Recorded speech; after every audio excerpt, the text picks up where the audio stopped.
ಇಂದು SA1 ಅಂದರೆ ಅರ್ಧವಾರ್ಷಿಕ ಪರೀಕ್ಷೆ 2023ಕ್ಕಾಗಿ ಅದು 8, 9 ಮತ್ತು 10ನೇ 3 ತರಗತಿಯವರಿಗಾಗಿ ಒಂದೇ ವಿಡಿಯೋದಲ್ಲಿ ನಾನು ಏನು ಮಾಡ್ತಾ ಇದ್ದೀನಿ, ಪಾಸಿಂಗ್ ಟಿಪ್ಸ್ನು ಕೊಡ್ತಾ ಇದ್ದೀನಿ, ಟಾಪರ್ ಟಿಪ್ಸು ಕೊಡ್ತಾ ಇದ್ದೀನಿ. ಸೊ ಖಂಡಿತವಾಗಿ ಇವೆಲ್ಲ ಏನಾಗ್ತಾವಪ್ಪ ಅಂದರೆ ನಿಮಗೆ ಸಕ್ಸಸ್ಸನ್ನು ತಂದು ಕೊಡ್ತವೆ. ಇನ್ನು ಯಾರೆಲ್ಲ ಪಾಸ್ ಆಗೋದಿಲ್ಲ ಅಂತಿರಲ್ಲ ಅವರು ಪಾಸ್ ಆಗ್ತೀರಾ.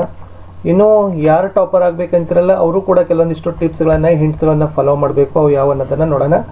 ವಿಡಿಯೋವನ್ನು ಲೈಕ್, ಶೇರ್ ಹಾಗೂ ಸಬ್ಸ್ಕ್ರೈಬ್ ಮಾಡಲಿಕ್ಕೆ ಮರೆಯದಿರಿ.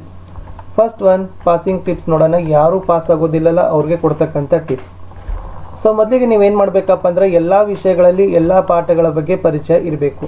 ಅಂದರೆ SA1 ಪರೀಕ್ಷೆಗೆ ಎಷ್ಟು ಪಾಠಗಳಿದಾವಲ್ಲ, ನಿಮ್ಮ ಸಿಲೆಬಸ್ನ ಅರ್ಧದಷ್ಟು ಪಾಠಗಳಿರ್ತಾವಲ್ಲ, ಅವೆಲ್ಲ ಪಾಠಗಳ ಬಗ್ಗೆ ಪರಿಚಯ ಇರಬೇಕು. ಗದ್ಯ ಎಷ್ಟಿದೆ, ಪದ್ಯ ಎಷ್ಟಿದೆ, ವ್ಯಾಕರಣ ಎಷ್ಟಿದೆ, ಸಮಾಜದಲ್ಲಿ ಇತಿಹಾಸ, ಭೂಗೋಳ, ವ್ಯವಹಾರ ಅಧ್ಯಯನ, ಅರ್ಥಶಾಸ್ತ್ರ, ರಾಜ್ಯಶಾಸ್ತ್ರ, ಸಮಾಜಶಾಸ್ತ್ರ, ಗಣಿತದಲ್ಲಿರ್ತಕ್ಕಂಥ ಚಾಪ್ಟರ್ಸ್ಗಳು, ಸೈನ್ಸ್ದಲ್ಲಿರ್ತಕ್ಕಂಥ, ಹೀಗೆ ಪ್ರತಿ ವಿಷಯದಲ್ಲಿರ್ತಕ್ಕಂಥ ಪಾಠಗಳ ಸಂಪೂರ್ಣ ತಿಳುವಳಿಕೆ, ಪ್ರಶ್ನೋತ್ತರಗಳು ಎಲ್ಲ ನಿಮಗೆ ಬರಬೇಕು. ಮಿನಿಮಮ್ ಪ್ರಶ್ನೋತ್ತರ ಆದರೂ ಬಂದರೆ ಸಾಕು, ಎಲ್ಲವನ್ನೂ ಬೇಡ. ಯಾಕಂದರೆ ನಮ್ಗೆ ಏನಾಗಬೇಕಾಗದ, ಬರೀ ಪಾಸ್ ಅಷ್ಟೇ ಆಗಬೇಕಾಗದ.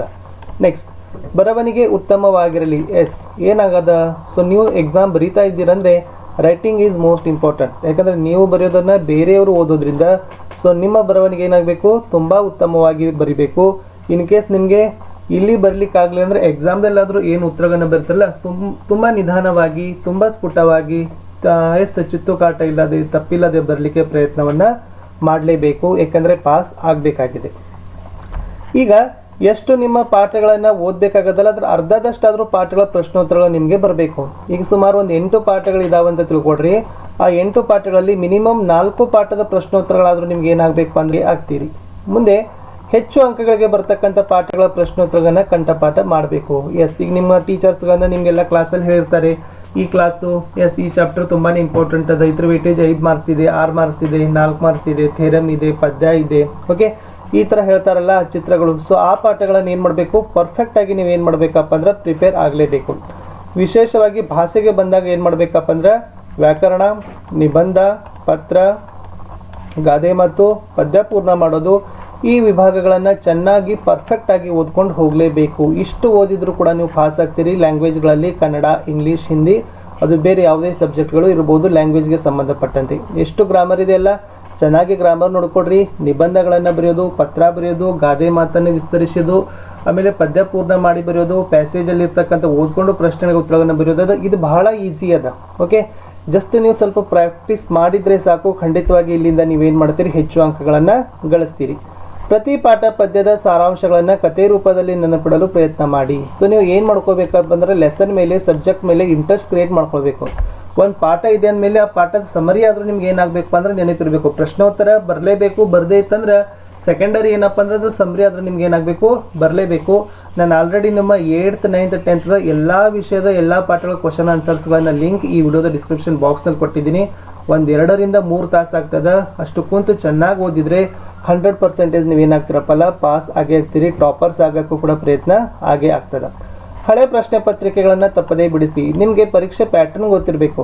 ಈಗ 8th ಇದ್ದೀರಿ ಅಂದ್ರೆ 40 ಮಾರ್ಕ್ಸ್ ಇರ್ತದೆ. ಅದರಲ್ಲಿ 4 MCQsಗಳು ಇರ್ತಾವ, 2 ಸಂಬಂಧೀಕರಣಗಳು ಇರ್ತಾವ, ಆಮೇಲೆ 2 ಒಂದು ವಾಕ್ಯದ ಪ್ರಶ್ನೆಗಳು ಇರ್ತಾವ, 4 2 ಮಾರ್ಕ್ಸಿನೂ ಇರ್ತಾವ, 3 ಮಾರ್ಕ್ಸಿನೂ ಎಷ್ಟು ಇರ್ತಾವ, ಮಿನಿಮಮ್ 3 to 4 ಏನಾಗ್ತಾವಪ್ಪ ಅಂದ್ರೆ 3 ಮಾರ್ಕ್ಸಿನೂ ಇರ್ತಾವ, 4 ಮಾರ್ಕ್ಸಿನೂ 2. ಸೊ ಹಿಂಗೆ ಒಂದು ಪ್ಯಾಟರ್ನ್ ಅಂತ ಇರ್ತದ.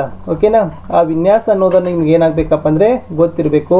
ಆಮೇಲೆ ನಮ್ಮ 9th, 10th 8 ಮಲ್ಟಿಪಲ್ ಚಾಯ್ಸ್ ಇರ್ತಾವ, 4 ಸಂಬಂಧೀಕರಣ, 4 ಒಂದು ವಾಕ್ಯ, 2 ಅಂಕದ 8, 3 ಅಂಕದ 9, 4 ಅಂಕದ 4, 5 ಅಂಕದ 1. ಸೊ ಇದು ಕೂಡ ನಿಮ್ಗೆ ಏನಾಗಬೇಕಪ್ಪ ಅಂದ್ರೆ ಪ್ಯಾಟರ್ನ್ ಗೊತ್ತಿರಬೇಕು. ಆಮೇಲೆ ಓಲ್ಡ್ ಕ್ವಶನ್ ಪೇಪರ್ಗಳನ್ನು ಬಿಡಿಸ್ಬೇಕು. ಯಾಕೆ ಬಿಡಿಸ್ಬೇಕಂದ್ರೆ ಕ್ವಶನ್ಸ್ ರಿಪೀಟ್ ಆಗ್ತಾವ. ಸೊ ರಿಪೀಟ್ ಆಗೋದ್ರಿಂದ ನೀವು ಏನಾಗ್ತದೆ, ಬಿಡಿಸೋದ್ರಿಂದ ಸರಳವಾಗಿ ಎಕ್ಸಾಮ್ದಲ್ಲಿ ನಿಮ್ಗೆ ಏನಾಗ್ತದಪ್ಪ ಅಂದ್ರೆ ಉತ್ತರಗಳನ್ನ ಬರೀತೀರಿ. ಯಾವ ಪ್ರಶ್ನೆಗಳನ್ನ ಪದೇ ಪದೇ ಕೇಳ್ತಾ ಇದ್ದಾರಲ್ಲ ಅದು ಪ್ರಶ್ನೆ ಮತ್ತು ಆ ಪಾಠದಲ್ಲಿ ಬೇರೆ ಪ್ರಶ್ನೆಗಳನ್ನ ಸಹಿತ ಓದಿನಲ್ಲಿ ಪರ್ಫೆಕ್ಟ್ ಆಗಬೇಕು. ಇನ್ನು ಎಕ್ಸಾಮ್ದಲ್ಲಿ ಏನು ಮಾಡ್ಬೇಕಂದ್ರೆ ನಿಮಗೆ ಬರ್ತಕ್ಕಂಥ ಪ್ರಶ್ನೆಗಳಿಗೆ ಉತ್ತರಗಳನ್ನ ಮೊದಲು ಬರೀಬೇಕು. ಸೊ ಮೊದಲು ನಿಮಗೆ ಹಾಡ್ಸ್ ಚೆನ್ನಾಗಿ ಬರ್ತದಂದ್ರೆ ಲ್ಯಾಂಗ್ವೇಜಲ್ಲಿ ಹಾಡ ಬರೀರಿ. ಸೈನ್ಸಲ್ಲಿ ಡಯಾಗ್ರಾಮ್ ಇತ್ತಂದರೆ ಡಯಾಗ್ರಾಮ್ ತೆಗೀರಿ. ಮ್ಯಾಥಮೆಟಿಕ್ಸಲ್ಲಿ ಥೇರಮ್ ಬರ್ತಿತ್ತಂದ್ರೆ ಪ್ರಮೇಯ ಬರ್ತಿತ್ತಂದ್ರೆ ಪ್ರಮೇಯ ಬರೀರಿ. ಓಕೆ, ಅಥವಾ ರಚನೆಗಳು ಬರ್ತಿದೆ ರಚನೆ. ಹಿಂಗೆ ಒಟ್ಟೆ ಟೈಮ್ ವೇಸ್ಟ್ ಮಾಡೋದಿಲ್ಲ. ನಿಮ್ಮ ಎಕ್ಸಾಮ್ ಹಾಲ್ದಲ್ಲಿ ನಿಮಗೆ ಎಕ್ಸಾಮ್ ಸ್ಟಾರ್ಟ್ ಆದಮೇಲೆ ಕ್ವಶನ್ ಪೇಪರ್ ಓದಿದ ಮೇಲೆ ನಿಮಗೆ ಯಾವ ಉತ್ತರಗಳು ಬರ್ತಾವಲ್ಲ ಅದು 1 ಮಾರ್ಕ್ಸಿನ ಇರ್ಬೋದು, 2, 3, 4 ಯಾವ್ದು ಬರ್ತದಲ್ಲ ಮೊದಲು ಬರೋದನ್ನು ಏನು ಮಾಡಬೇಕು, ಪರ್ಫೆಕ್ಟ್ ಆಗಿ ತುಂಬ ಚೆನ್ನಾಗಿ ಏನು ಮಾಡಬೇಕಪ್ಪ ಅಂದ್ರೆ ಬರಿಬೇಕು. ಇವ್ಯಾಲ್ಯುವೇಟರ್ಗೆ ಇಲ್ಲಿಂದ ಬಹಳಷ್ಟು ರೀತಿಯಾಗಿರ್ತಕ್ಕಂಥದ್ದು ಏನಾಗ್ತದಪ್ಪ ಅಂದ್ರೆ ಮೆಚ್ತಾರೆ, ಸಂಪೂರ್ಣವಾಗಿ ಅಂಕಗಳನ್ನು ಕೊಡ್ತಾರೆ, ಅದು ಇಂಪ್ರೆಸ್ ಆಗ್ತಾರೆ ಅವರು. ಓಕೆ, ಒಂದೇ ಮಾತು ಹೇಳೋದಂದ್ರೆ ಇವ್ಯಾಲ್ಯುವೇಟರ್ ಇಂಪ್ರೆಸ್ ಆಗ್ತಾರೆ. ಎಲ್ಲ ಪ್ರಶ್ನೆಗಳಿಗೆ ಉತ್ತರಗಳನ್ನ ಬರಿಬೇಕು, ಒಟ್ಟ ಪ್ರಶ್ನೆ ಬಿಟ್ಟು ಬರುವಂಗಿಲ್ಲ. ಇಲ್ಲಿ ನಿಮ್ಗೆ ಏನು ಎಕ್ಸಾಮ್ದಲ್ಲಿ ಕೇಳ್ತಾರಲ್ಲ ಎಷ್ಟು ಕ್ವಶನ್ಸ್ ಅದಾವಲ್ಲ ಎಲ್ಲ ಕ್ವಶನ್ಸ್ಗೂ ಬರಿಬೇಕು. ಮೊದಲು ಏನು ಹೇಳಿದ್ದೀನಿ, ಮೊದಲು ಬರ್ತಕ್ಕಂಥ ಪ್ರಶ್ನೆಗಳನ್ನು ಮೊದಲು ಬರಿಬೇಕು, ಆಮೇಲೆ ಲಾಸ್ಟ್ ಏನು ಮಾಡಬೇಕಪ್ಪ ಅಂದ್ರೆ ಉಳಿದ ಪ್ರಶ್ನೆಗಳಿಗೆ ಉತ್ತರಗಳನ್ನ ಬರಿಬೇಕು. ಹಾಗಾದ್ರೆ ಉಳಿದ ಪ್ರಶ್ನೆಗಳು ನಿಮಗೆ ಉತ್ತರ ಗೊತ್ತಿರದಿದ್ರೆ ಏನು ಮಾಡಬೇಕು, ಇಲ್ಲಿ ಕೊಟ್ಟಿದ್ದೀವಿ, ಅದಕ್ಕೆ ಸಂಬಂಧಪಟ್ಟ ವಿಷಯ ಆದರೂ ಬರೀರಿ. Yes, very very important. ಈ ಕೆಲವೊಂದು ಸರಿ ಏನಾಗ್ತದಪ್ಪ ಅಂದ್ರೆ ಒಂದು ಪಾಠದ ಕ್ವಶನ್ಸ್ ಬಂದದ, ಎಸ್ ಅದರದ್ದು ಸಮರಿ ಗೊತ್ತದ, ಬಟ್ ಆ ಕ್ವಶನ್ ಆನ್ಸರ್ಸ್ ಗೊತ್ತಿಲ್ಲ. ಏನು ಮಾಡೋದು, ಸಂಬಂಧಪಟ್ಟಿರ್ತಕ್ಕಂಥ ವಿಷಯಕ್ಕಾದ್ರೆ ಏನು ಮಾಡಬೇಕಪ್ಪ ಅಂದ್ರೆ 2 ಅಂಕ ಐತಂದ್ರೆ ಒಂದು 4 ಸಾಲ ಬರೆಯೋದು, 3 ಅಂಕ ಐತಂದ್ರೆ ಒಂದು 5-6 ಸಾಲ ಬರೆಯೋದು, 4 ಅಂಕ ಐತಂದ್ರೆ ಒಂದು 6-8 ಸಾಲ ಏನು ಮಾಡಬೇಕು, ಅದಕ್ಕೆ ಸಂಬಂಧಪಟ್ಟಂಥ ವಿಷಯ ಆದರೂ ನೀಟಾಗಿ ಸ್ಫುಟವಾಗಿ ಬರಲಿಕ್ಕೆ ಪ್ರಯತ್ನ ಮಾಡೋದು. ಬೋಗಸ್ ಬರಲಿಕ್ಕೆ ಹೋಗಬೇಡಿ, ಬೋಗಸ್ ಬಂದ್ರೆ ಮಾರ್ಕ್ಸ್ಗಳು ಹೋಗ್ತವೆ. So bogus will be the get award of 00. So 00ಗಳು ತಗೊಳ್ಳೋದಕ್ಕಿಂತ ರಿಲೇಟೆಡ್ ಆಗಿ ಬರೆದ್ರೆ ಸಾಕು, ಖಂಡಿತವಾಗಿ ನಿಮ್ಗೆ ಏನಾಗ್ತದಪ್ಪ ಅಂದ್ರೆ ಸ್ಕೋರ್ ಕೊಡ್ತಾರೆ. ಚಿತ್ರ ಭೂಪಟಗಳನ್ನು ಚೆನ್ನಾಗಿ ಅಭ್ಯಾಸ ಮಾಡಿ. ನೀವು ಪಾಸ್ ಆಗಬೇಕಾದ್ರೆ ಸೈನ್ಸಲ್ಲಿ ಡಯಾಗ್ರಾಮ್ಸ್ಗಳನ್ನಾಗಿರ್ಬೋದು, ಓಕೆ, SS ನಲ್ಲಿ ಮ್ಯಾಪ್ ಆಗಿರ್ಬೋದು, ಆಮೇಲೆ ಮ್ಯಾಥಮೆಟಿಕ್ಸಲ್ಲಿ ರಚನೆಗಳಾಗಿರ್ಬೋದು, ಪ್ರಮೇಯಗಳಾಗಿರ್ಬೋದು, ಮಿನಿಮಮ್ ನಿಮಗೆ ಎಲ್ಲೆಲ್ಲಿ ಅಂಕಗಳನ್ನು ಬರ್ತಾವೆ ಅನ್ನೋದನ್ನ ನಾವು ಅಷ್ಟು ಎಲ್ಲ ಪರ್ಫೆಕ್ಟ್ ಮಾಡೋದ್ರೆ ಖಂಡಿತವಾಗಿ ಪಾಸ್ ಆಗೇ ಆಗ್ತೀರಿ.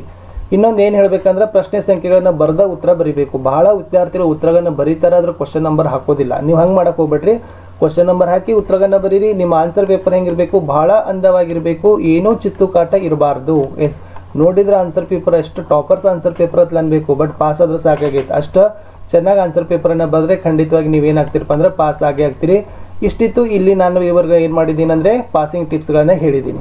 ಇನ್ನು ನಮ್ಮ ಟಾಪರ್ಸ್ ಟಿಪ್ಸ್ಗಳಿಗೆ ಯಾರೆಲ್ಲ ಕ್ಲಾಸ್ಗೆ ಫಸ್ಟ್ ಬರಬೇಕಂತಾರಲ್ಲ ಅವ್ರಿಗೆ ಹೇಳ್ತಕ್ಕಂಥ ಟಿಪ್ಸ್ಗಳು, ನಿಮಗೂ ಕೂಡ ಎಲ್ಲ ವಿಷಯಗಳ ಮತ್ತು ಪಾಠಗಳ ಪರಿಚಯ ಇರಬೇಕು. SA1 ಪರೀಕ್ಷೆಗೆ ಬರ್ತಕ್ಕಂಥ ಎಲ್ಲ ಪಾಠಗಳ ಕ್ವಶನ್ ಆನ್ಸರ್ಗಳು ಬರಬೇಕು. ನಿಮ್ಮ ರೈಟಿಂಗ್ಗಳು ಕೂಡ ಏನಾಗಬೇಕು, ತುಂಬ ಚೆನ್ನಾಗಿರಬೇಕು, ಸ್ಫುಟವಾಗಿರಬೇಕು, ಅಂದವಾಗಿರಬೇಕು, ಯಾವುದೇ ಚಿತ್ತುಕಾಟ ಇರುವಂಗಿಲ್ಲ. ಆಮೇಲೆ SA1 ಇರ್ತಕ್ಕಂಥ ಎಲ್ಲ ಪಾಠಗಳ ಕ್ವಶನ್ ಆನ್ಸರ್ಗಳಾಗಿರ್ಬೋದು, ಪಾಠದ ಮಧ್ಯದಲ್ಲಿ ಬರ್ತಕ್ಕಂಥ ಪ್ರಶ್ನೆಗಳನ್ನು ಸಹಿತ ಏನು ಮಾಡ್ತಾರಪ್ಪ ಅಂದರೆ ಕೇಳ್ತಾರೆ.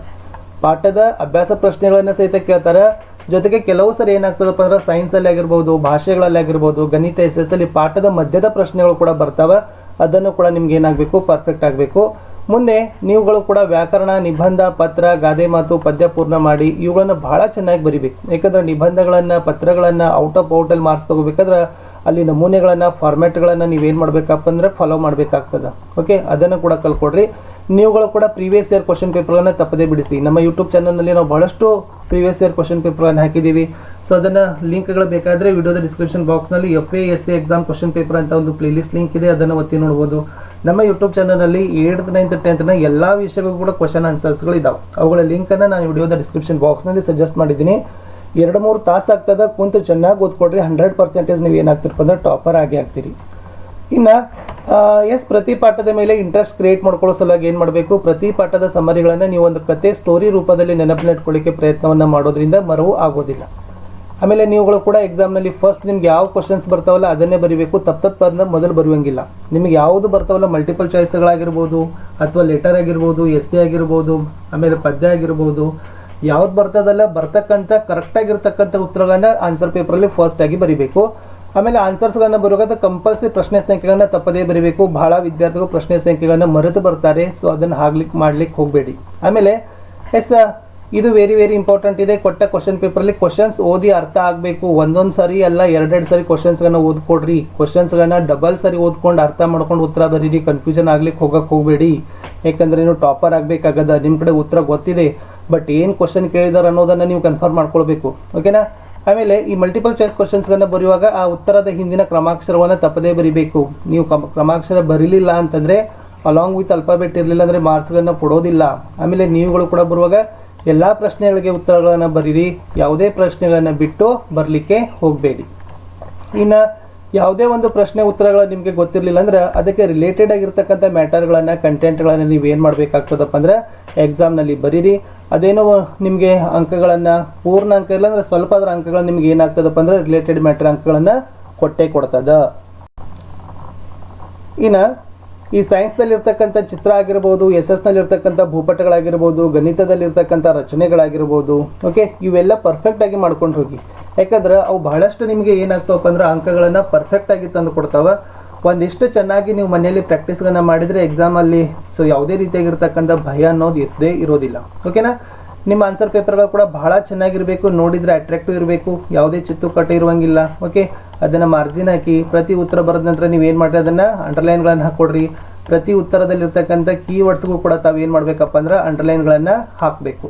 ಓಕೆ, ಇಷ್ಟು ಬರೆದ್ರೆ ಖಂಡಿತವಾಗಿ ನಿಮ್ಮ ಟಾಪರ್ಗಳ ಆನ್ಸರ್ ಸೀಟ್ ಏನಾಗ್ತದಪ್ಪ ಅಂದ್ರೆ ಬಹಳಷ್ಟು ಲುಕ್ ಕಾಣ್ತದ.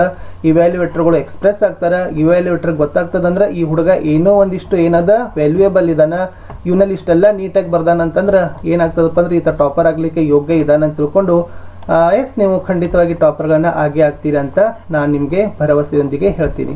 ನಮ್ಮ ಯೂಟ್ಯೂಬ್ ಚಾನಲ್ನಲ್ಲಿ ಎಲ್ಲ ತರಗತಿ it means 8th 9th 10th ಎಲ್ಲ ವಿಷಯಗಳಿಗೆ ಕ್ವಶನ್ ಆನ್ಸರ್ಸ್ಗಳ ಲಿಂಕ್ಗಳನ್ನ ವಿಡಿಯೋದ ಡಿಸ್ಕ್ರಿಪ್ಷನ್ ಬಾಕ್ಸ್ನಲ್ಲಿ ಇದಾವೆ.